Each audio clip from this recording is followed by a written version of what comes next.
Climb into the cockpit with pilot and Link Square's Chief Legal Officer, Tim Perilla, as he invites legal leaders aboard to share advice that will help you navigate even the most turbulent times of in-house counsel work. We'll cover a range of topics from data privacy to legal team structure to public company transactions and beyond. You don't want to miss this series. Fasten your seatbelt and prepare for takeoff. You're listening to Cockpit Counsel. Hey everyone, welcome back to another episode of Cockpit Counsel. My name is Tim, and I'm the Chief Legal Officer at Link Squares. And I'm Alyssa Verzino, producer and co-host of the show. Thanks for tuning in. If you enjoy the show, don't forget to like, follow, and subscribe. Now let's jump into our next episode. Welcome. We are here today with Rosemary Kuperberg, who is the VP of Privacy at Demandbase. Welcome to the show. Thank you so much for having me. Thanks for coming on. It is an aviation-themed show. So we ask everybody what their pre-flight ritual is. So you're probably going to be mad at me, but Okay. I don't really like to fly. So most people don't like flying. I feel like I shouldn't be on this pod. Anyway, I like going places. Yep. So the way I get through the flying part is I like to just sort of focus at the beginning before we get on the plane about where we're going and what I'm going to accomplish there. Even if it's only checking the box that now I've been to this new city. Right. But like there's a reason I'm getting on this plane and it's going to be fine. So I have to have that mindset first. Yeah, there's a lot of people out there that have the exact same mindset. I actually used to, and that's why I started flying. Oh, really? That's so interesting. Do you fly your own plane? Yep. Yeah. So not as big as, the JetBlue ones, but one day maybe. It's good to have goals. Yeah, exactly. Mm-hmm. So, privacy role in-house. Tell me a little bit about your career path, career development, and what brought you here. Sure. So I started out as a little baby lawyer in private practice at a firm that they used to say everything from appeals to zoning. So it was a little bit of everything. And there was one litigation case that just broke me at the time. It was a dumb case, like it shouldn't have happened, but it was, I think, $700,000 in legal fees for a $30,000 verdict, which I just couldn't do it anymore. Right. So I was like, if I go in-house, I'm going to be able to make a difference and I'm going to be able to avoid all of this. Anyway, so that's how I ended up in-house, is because I wanted to change things from the inside. Yeah. Whether that was naive or not, we can debate. But and then since then, I've just had various increasing levels of privacy over the years. At the beginning, I was the only one who was interested, so I did it. Most privacy professionals, that's most great careers start. Yes, that's right. No one else cared, so all right, I'll do it, and I love it. So that's awesome. How I got here. So, just straight all right, I'm in house. Were you doing commercial transactions, or was it we're hiring for a privacy role? No, it was before privacy was really a thing. So I'm dating myself, but I was doing commercial transactions for a giant tech and telecom company that did, at the very beginning, forensic incident response and PCI assessments and all of that. And because I was helping negotiate contracts for that, I had to sort of understand what it was we were selling. It's important. Yeah. And then in future roles, I was the one who already knew the stuff. So, there you were. Well, it's a great place to be, right? It's great area of focus for a lot of organizations right now. And so from a career pathing perspective, it's awesome. Yeah, it's been fun, and it's not ever boring, which I like. I need things to move around and change a lot, so worked out. That's awesome. So, if you had to go back and tell sort of your earlier self when you first got in, what would be the most surprising thing about practicing in privacy? I think that there is no answer. Okay. So that's probably one of the hardest things. It's one of the most fun parts of privacy, but also the hardest is no one has it completely, totally figured out. Right. And it's never going to be the same answer from one organization to another. So you have to just sort of be comfortable being uncomfortable and do the best you can and hope you get it right. Or at least not irreparably wrong. Right, exactly. Just don't, some days the goal is just don't make it worse. Right. Like, sometimes that's the bar. Yeah, exactly. Just getting out alive makes it fine. Right. So as far as just some basics, what would you recommend to in-house attorneys, maybe a small team in-house attorneys who don't have the time, the resources to really dedicate to getting a firm handle on sort of their privacy position? What are some basic things that you should be looking out for? I think everyone in-house is a privacy lawyer, whether you know it or not, because everybody's doing something with personal information.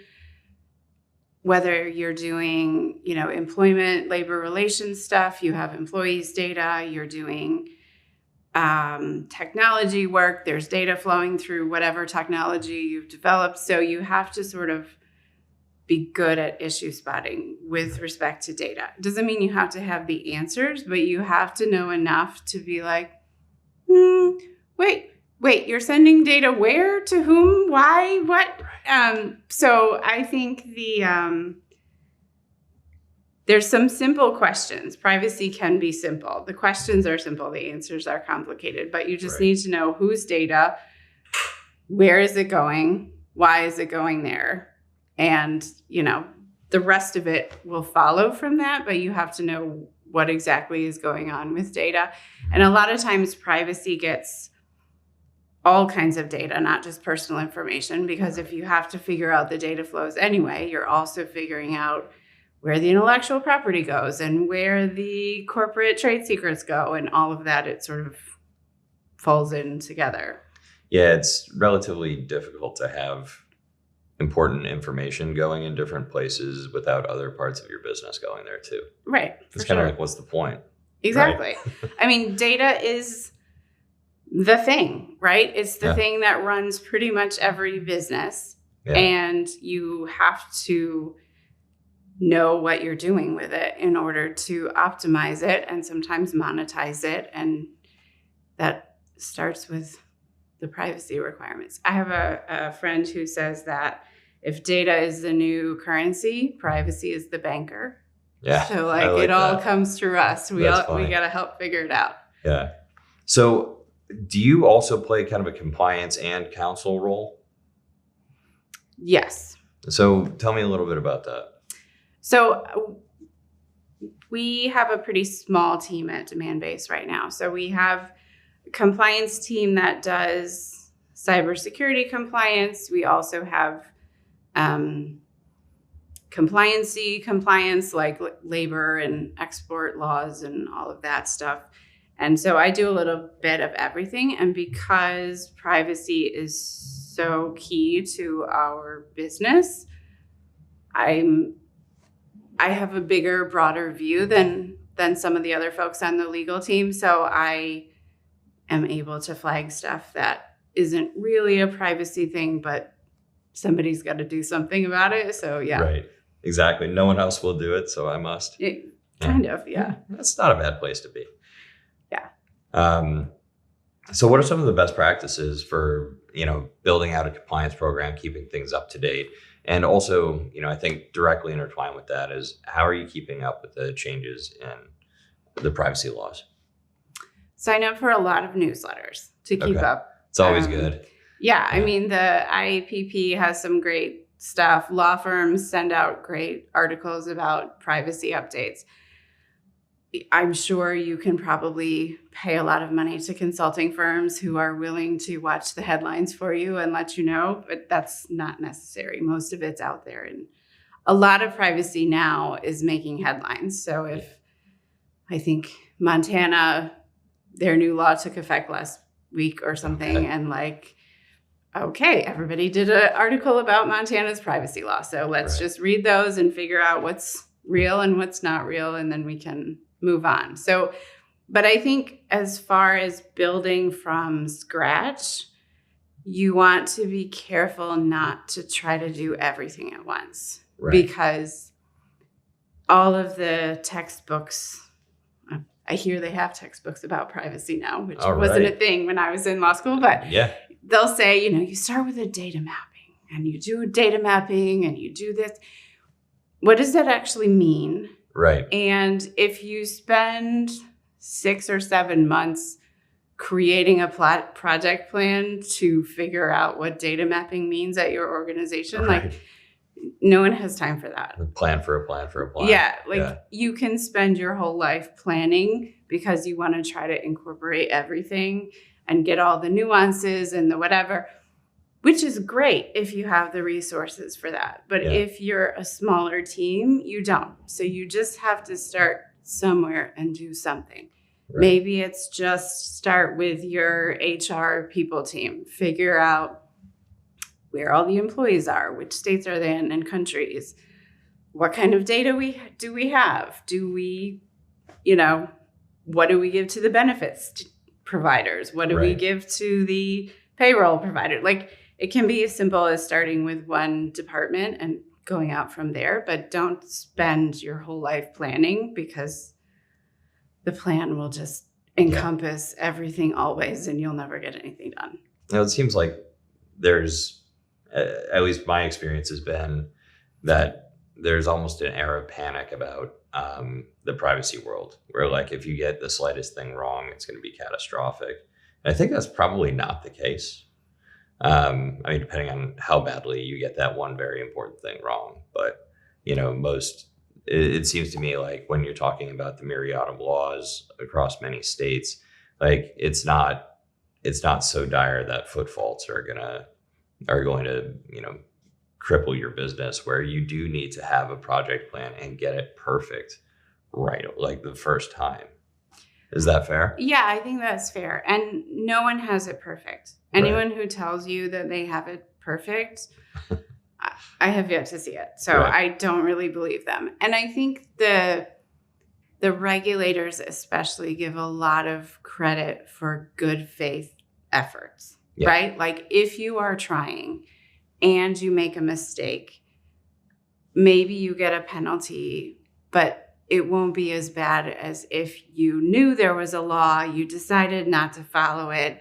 You're like, nobody's going to catch us. It's not, the penalties there are going to be a lot more severe, rightly so. And so I think if you try, and I do think a lot of organizations are really trying to do the right thing. Yep. And I think that goes a long way. Like all the regulators I know, they're overworked as well. And like, they don't want to penalize people who are trying when there are organizations who are,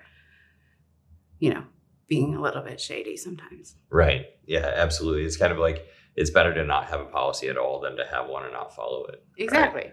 Like that kind of thing. I've found in my work with regulators as well, like if you are open, direct, have a good line of communication, show some understanding as to what they're trying to accomplish, most of them are willing to work with you. Yeah, for sure. And even if you have a different opinion about how to interpret one of the laws, if you can explain why you have that interpretation, the regulators or whoever might not agree with you, but they're not going to be as harsh as if you intentionally decided not to deal with it. That's right. So in the area of privacy, especially with it being such a kind of a hot button issue in the legal community, how are you balancing sort of the compliance legal versus the business desires to move forward unhindered? Yeah, I think as much as possible, you have to enable the business. Like I said, if data is the currency, privacy is the banker. So all of that data comes through the privacy team as much, hopefully. But the only way that I know of to 100% comply with all the privacy laws in the entire world is to not have any personal information, which means you can't have any employees, you can't have any customers, you can't, it's just not So you have to do what's reasonable based on your business. And, you know, sometimes the business itself is riskier from a privacy perspective than others. And you have to be comfortable with that and do the best you can, because you cannot, as the privacy team, come in and say, you know, the biggest stream of revenue for our company for the past 15 years. Yeah, we're going to not do that anymore because there's a new privacy law in XYZ state or country. Like, no, you just do the best you can with how you find things. And like I said, sometimes it's just don't make it worse. Right. Exactly.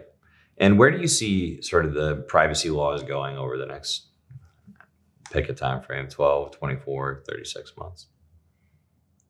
That's a good question.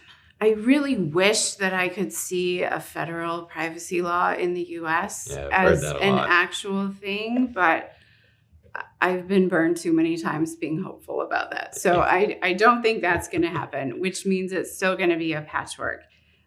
India has a new privacy law that we are looking at and watching, and that could be a big one for a lot of companies, a lot of in tech especially. They have a lot of employees in India, a lot of work product that comes out of India. So that I think will be a big one. But yeah, I think because privacy is now making headlines, which, you know, I think is a good thing because privacy is important.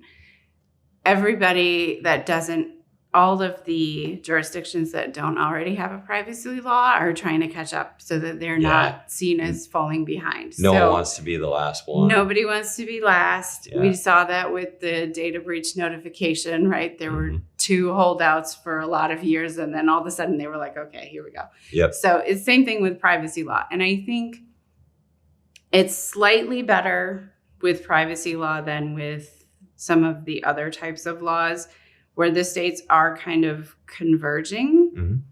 Some states still really want to do their own thing, and they make up their own definitions and they do their own, which is not super helpful for organizations. Yeah. But there are sort of categories, at least in the US, there's categories of privacy laws, right? And so when a new one passes, you can kind of tell, does this go into the California family? Does it go into the Virginia family? Does it go into the Connecticut family? Like, because those were some of the earlier ones. So now they're sort of clustering in groups. So that's something. Yeah. It at least gives you that ray of hope. Yeah. Right. Yeah. But if I were in charge, everyone just let's just start by using the same definitions. That's it. That's all I'm asking. Like, you can make whatever regulations you want if you just have the same terms mean the same thing. And more than one state at a time, that would be great. Yeah. Yeah. Not easy. Nice. Well, transitioning a little bit to some advice for the listeners. So how do you, what best practices do you have for working with other departments when staying compliant, like marketing, IT? Know where they're coming from. I think that's a big thing. Like, you know, we are a marketing tech business. So I need to understand the technology behind marketing. I need to know what an omni-channel strategy is. Like, that was a new one for me. You know, you have to understand what their goals are and where they're coming from. Because again, I really do think that most companies and most departments are trying to do the right thing if they understand why it needs to happen and how it impacts them. So, you know, just know what they're talking about and don't slow down the conversation every 30 seconds by asking what an acronym means. I do that, which is super annoying even for myself. So just I do it too. Do your homework in advance. Or if my Slack's open, I hit somebody else be like, what the fuck is that? Yeah. Wait, what is that? Hold on. Hold, pause, like you're having a really good conversation and you're like, wait a second, I can't type fast enough. I need to pause, have someone explain. And a lot of times there's oh, that's an internal definition that we made up and it doesn't really stand for anything, but it's a cool word. Right. Okay. But if you do enough homework in advance, then hopefully you don't slow it down too much and they give you some grace when you do. You get a couple. A couple questions. Exactly. Yeah. That's great. What tips do you have for transitioning in-house, whether it's like straight out of law school or from a law firm? Or 3 bullet points. That's all you have to make your point in any communication. Maximum 3, better if you can do it in 1. I did a presentation a while ago at a local law school where I live, and I was explaining to them that the beautiful memos that they were learning how to write that are 20 pages long about one little question, like that doesn't fly in-house. So if you cannot make your point in 3 bullet points or less, you need to keep working until you can narrow it down to get it to be a length that somebody will actually read. That's an awesome perspective. And then what about thoughts on bringing your authentic self to work? I think you should do it. Mm-hmm. I do think it's hard for lawyers, especially because there's training to be super formal and super like present yourself as though you're all knowing, which you do have to do if you're in front of a judge or a jury, like to some extent, right? But if you're in-house, just be a person and be whatever kind of person you are. And hopefully you're at an organization that will allow you to do that without giving you crap about it. I am a weirdo and I show up as a weirdo every day. So I think a lot of lawyers early in their career get it wrong. Like that all-knowing thing. It's like, you need to show that you've done your due diligence. Like when I talk to people about that, it's like, you don't necessarily need to have the answers. You just can't appear unprepared. Right. Like it's okay to be like, you know what, I don't know the answer to that. And that just came up. Like, provided it's not an extremely basic thing that you should know, like going in. Like, I'm sure a bunch of the stuff that you're dealing with in privacy, there aren't very clear answers out there. Right. Right. And so it's like, hey, I need to distill this issue and I need to go and really figure out something that's actionable. Yeah. And I think too, it's completely acceptable to say you don't know the answer as long as you actually do follow up and get back to the person, right? You can't be the one who's like, oh yes, I will look into that and I will study it and I will get back to, and then crickets, right? You can't be that person, but it's 4 weeks later after decision time has passed. Yeah. Meanwhile, the business has to keep running. So they've already done the thing that they asked you about, which is fair, right? Because you didn't get back to them to say anything. So they assumed that it's okay to go. And that's fair for them to do in most cases. So you really have to be on it and you have to build the reputation as somebody who will get back to the person who has a question, even if you don't know the answer, which is fine. Yeah. If you actually are responsive, then that goes a long way, I think. Yeah, absolutely. That's great.